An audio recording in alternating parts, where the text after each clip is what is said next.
Good morning student. आपका स्वागत है मेरे 8th वीडियो में जो कि फंड बेस्ड अकाउंटिंग पर है। तो इस वीडियो में जो है हम फंड्स की कैसे ट्रीटमेंट करते हैं उसके बारे में हम सीखेंगे। तो देखिए, यहाँ पे फंड्स का मतलब स्पेसिफिक डोनेशन से है। तो जब भी हमें कोई स्पेसिफिक डोनेशन मिलती है तो उसकी कैसे हम ट्रीटमेंट करते हैं, अपनी बुक्स में कैसे हम उसे रिकॉर्ड करते हैं, वो हम इसमें सीखेंगे। तो पहला एग्जाम्पल जो है वो हम इस तरीके से ले रहे हैं। रिसिप्ट एंड पेमेंट अकाउंट में रिसिप्ट साइड पे टू टूर्नामेंट फंड दे रखा है आपको 1,00,000 रुपए। अब देखिए, यहाँ पर जो न्यूमेरिकल में हमें समझ में आ रहा है वो ये है कि ड्यूरिंग द ईयर हमें टूर्नामेंट फंड मिला है 1,00,000 रुपए। ये हमारी स्पेसिफिक डोनेशन है और मैंने आपको पहले भी बताया था कि जितनी भी स्पेसिफिक डोनेशंस होती हैं वो हमारी इनकम का पार्ट नहीं बनती, इसलिए ये इनकम एंड एक्सपेंडिचर अकाउंट में नहीं आएगा। ये हमारी एक कैपिटल रिसिप्ट है। तो अब हम इसको कहां शो करेंगे? क्लोजिंग बैलेंस शीट में लायबिलिटी साइड पे। तो इसका जो इफेक्ट रहेगा वो ये रहेगा कि क्लोजिंग बैलेंस शीट में लायबिलिटी साइड पे टूर्नामेंट फंड करके 1,00,000 रुपए आप इसको शो करेंगे। अब हम नेक्स्ट एग्जाम्पल में जाते हैं। नेक्स्ट एग्जाम्पल में रिसिप्ट एंड पेमेंट अकाउंट में रिसिप्ट साइड पे टू टूर्नामेंट फंड 1,00,000 रुपए, टू प्रोसीड्स फ्रॉम टूर्नामेंट 40,000। तो अब इस एग्जाम्पल में जो आपको ध्यान देना है वो क्या है कि हमें क्वेश्चन के अंदर टूर्नामेंट फंड दे रखा है, ड्यूरिंग द ईयर हमें 1,00,000 मिल रहा है और साथ ही साथ उस पर कुछ हमें इनकम भी हो रही है प्रोसीड्स के नाम पर 40,000। तो एक चीज आपको अब यहाँ पे ध्यान रखनी है कि जब भी कोई आपको इस तरीके से फंड मिलता है या स्पेसिफिक डोनेशन मिलती है तो उस फंड से रिलेटेड कोई भी item income and expenditure account में नहीं आती। ये आपको ध्यान रखना है।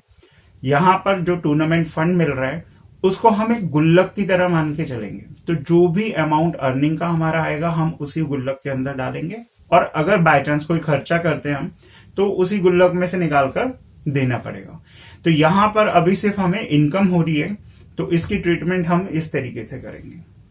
तो क्लोजिंग बैलेंस शीट में लायबिलिटी साइड पर टूर्नामेंट फंड 1,00,000 रुपए, add proceeds from tournament 40,000, total outer में आ जाएगा 1,40,000। तो यहां पर इस एग्जांपल में जो समझ में आया वो क्या कि अगर कोई इनकम होती है तो वो फंड्स में ही जोड़ी जाती है, मतलब उसी गुल्लक में डाल दी जाती है, ऐसे आप ध्यान रख सकते हैं। और जब आप गुल्लक में पैसा डालते हैं तो वो इंक्रीज होता है, इसलिए फंड्स इंक्रीज होंगे यहाँ पे। ठीक है, अब हम नेक्स्ट एग्जाम्पल में आते हैं। तो नेक्स्ट एग्जाम्पल में रिसिप्ट एंड पेमेंट अकाउंट में डेबिट साइड पे टू टूर्नामेंट फंड 1,00,000 रुपए, to proceeds from tournament 40,000, payment side पे टूर्नामेंट एक्सपेंसेस 30,000। तो यहां जो अब आप न्यूमेरिकल में ध्यान से देखेंगे कि ड्यूरिंग द ईयर हमें फंड भी मिल रहे हैं, हमें कुछ अर्निंग भी हो रही है और हमने कुछ खर्चे भी करे। तो सिंपल सी बात है कि जब आपका फंड बना हुआ है तो जो इनकम होगी वो फंड में जाएगी और जो खर्चे होंगे उन्हीं फंड में से पे करे जाएंगे। ठीक है ना। तो अब इसकी ट्रीटमेंट हम इस तरीके से करेंगे। क्लोजिंग बैलेंस शीट में लायबिलिटी साइड पे टूर्नामेंट फंड 1,00,000 रुपए, add proceeds from tournament 40,000, total हो गया 1,40,000, लेस टूर्नामेंट एक्सपेंसेस 30,000, आउटर में 1,10,000। तो यहां अगेन आपको जो ध्यान रखना है वो ये है कि फंड से रिलेटेड कोई भी item income and expenditure account में नहीं आती। या आप अपने दिमाग में बहुत अच्छे से सेट कर लीजिए। अब हम नेक्स्ट एग्जांपल में जाते हैं। रिसिप्ट एंड पेमेंट अकाउंट में रिसिप्ट साइड पे to tournament fund 1,00,000 rupees, add proceeds from tournament 40,000, payment side पर tournament expenses by tournament expenses 2,30,000। तो इस एग्जांपल को अगर आप ध्यान से देखेंगे तो टूर्नामेंट फंड हमें ड्यूरिंग द ईयर मिल रहा है 1,40,000 की हमारी अर्निंग भी है, लेकिन हमारे जो एक्सपेंसेस हैं वो बहुत ज्यादा हैं 2,30,000। मतलब अगर आप टोटल करके देखें तो हमारा फंड और जो प्रोसीड्स हैं वो 1,40,000 बन रहा है, बट खर्चे ज्यादा हो रहे हैं। तो अब हम इसकी ट्रीटमेंट कैसे करेंगे वो इस तरीके से। सबसे पहले आपका क्लोजिंग बैलेंस शीट में लायबिलिटी साइड पे आते हैं।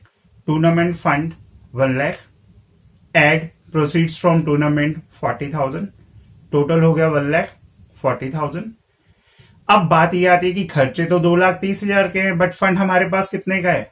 1,40,000 का। तो यहां आपको जो समझना है, जब गुल्लक में आपके सिर्फ 1,40,000 है, तो आप ज्यादा से ज्यादा गुल्लक में से कितना अमाउंट निकाल सकते हैं? बताइए कितना निकाल सकते हैं?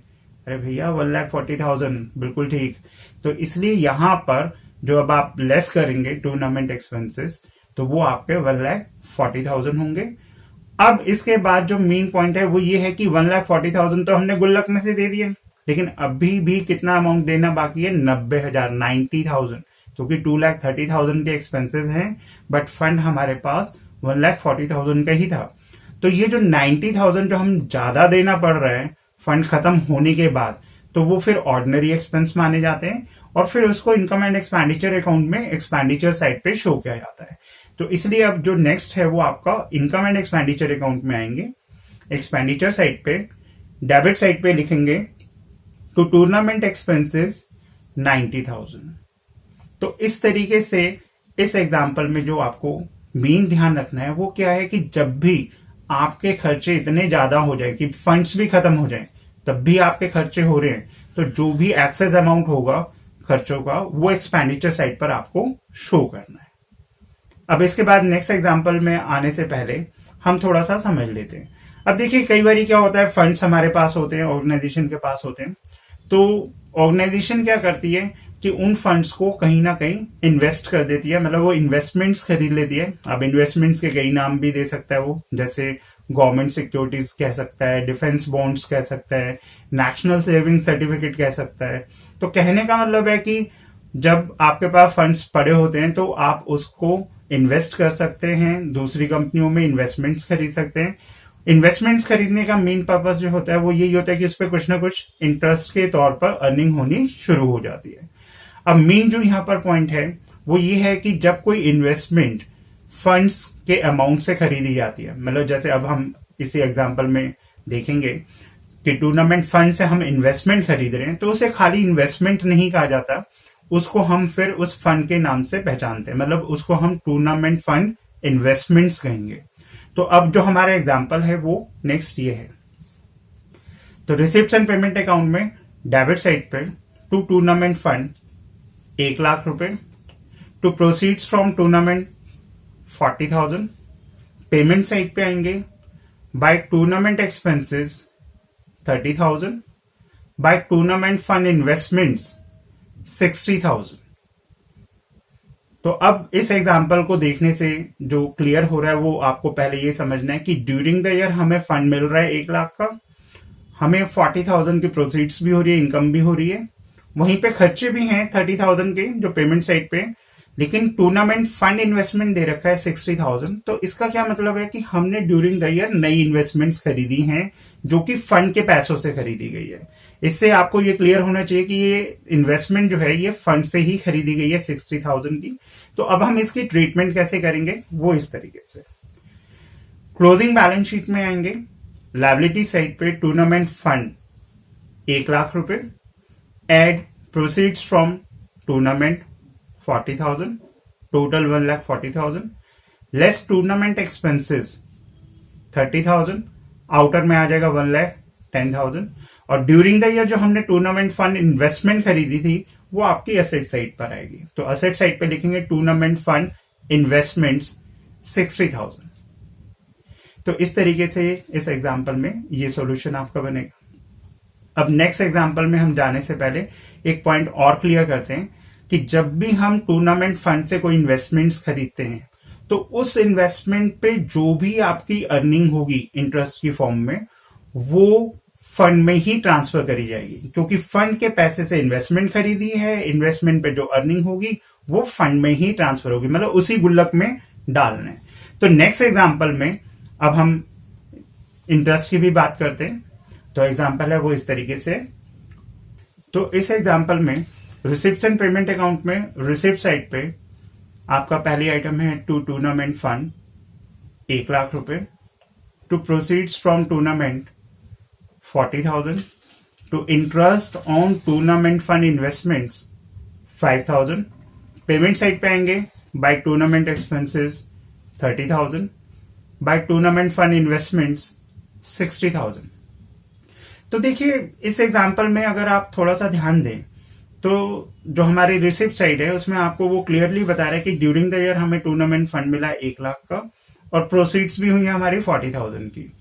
पेमेंट साइड से देखते हैं तो टूर्नामेंट एक्सपेंसेस हैं 30,000 के, लेकिन ड्यूरिंग द ईयर हमने टूर्नामेंट फंड इन्वेस्टमेंट्स भी खरीदी हैं 60,000 की, और इन्हीं इन्वेस्टमेंट पर जो इंटरेस्ट बन रहा है वो कैश की फॉर्म में, मेरी वर्डिंग पे ध्यान देना, वो कैश की फॉर्म में हमें कितना मिला है 5,000। तो रिसिप्ट साइड पे interest on tournament fund investment 5,000 आपको दे रखा है।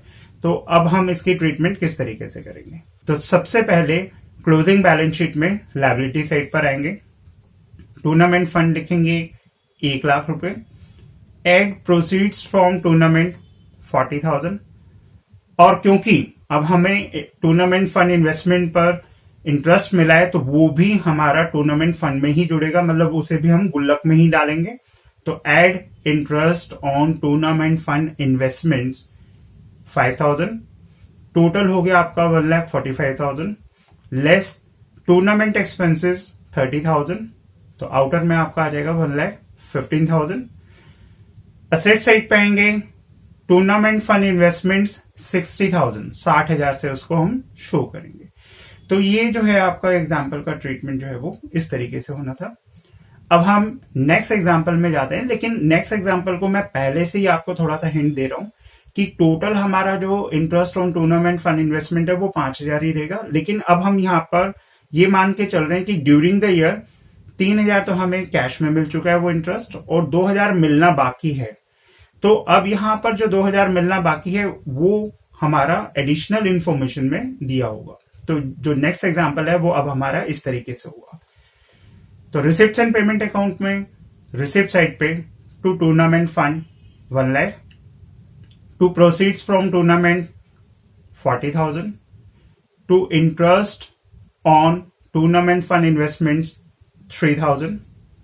पेमेंट साइड पे देखेंगे तो बाय टूर्नामेंट एक्सपेंसेस हमारा 30,000, बाय टूर्नामेंट फंड इन्वेस्टमेंट 60,000, और नीचे एडिशनल इंफॉर्मेशन में आपको वो ये कह रहा है accrued interest on tournament fund investments ₹2,000। अब यहां पर इस क्वेश्चन को अगर आप थोड़ा सा ध्यान से देखें तो इसमें आपको जो नीचे एक्रूड वर्ड दे रखा है तो इसका मतलब वो मिलना बाकी है, वो ड्यूरिंग द ईयर नहीं मिला। लेकिन अब वही बात है कि अब हम इनकी ट्रीटमेंट कैसे करेंगे, वो इस तरीके से। क्लोजिंग बैलेंस शीट में आएंगे, लायबिलिटी साइड पे टूर्नामेंट फंड लिखेंगे 1 lakh, add proceeds from tournament 40,000, add interest received on tournament fund investments 3,000, add accrued interest on tournament fund investments 2,000। तो यहां जो है आपको जो ध्यान देना है वो ये है कि जो हमें कैश में मिल चुका है इंटरेस्ट टूर्नामेंट फंड इन्वेस्टमेंट पे वो तो हम जोड़ेंगे फंड में, और जो मिलना बाकी है वो भी हमारा फंड का ही पार्ट है, उसको भी हमें फंड में जोड़ना है। तो ये बहुत इंपॉर्टेंट पॉइंट है, यहाँ पे आपको ये पॉइंट ध्यान रखना है। अब टोटल करेंगे तो टोटल हमारा बन गया 1,45,000, लेस टूर्नामेंट एक्सपेंसेस 30,000, आउटर में आएगा 1,15,000। असेट साइड पर आएंगे तो असेट साइड पे टूर्नामेंट फंड इन्वेस्टमेंट्स आपका आएगा 60,000, और क्योंकि अभी हमें उस पर इंटरेस्ट मिलना बाकी है 2,000 तो वो हमारी एक्रूड इनकम बन जाएगी, वो हमारी एसेट्स मानी जाएंगी। तो इसलिए आपको accrued interest on tournament fund investment भी दिखाना है 2,000 से।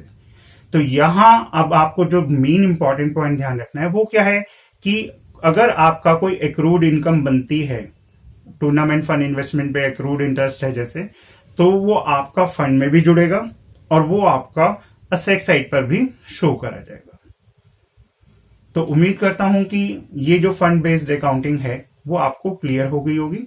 बाकी आपको मैंने पहले भी बताया था कि टूर्नामेंट फंड को हम क्या क्या कह सकते हैं, सब्सक्रिप्शन फॉर टूर्नामेंट या स्पेशल सब्सक्रिप्शन फॉर टूर्नामेंट, ठीक है, या डोनेशन फॉर टूर्नामेंट भी कह सकते हैं।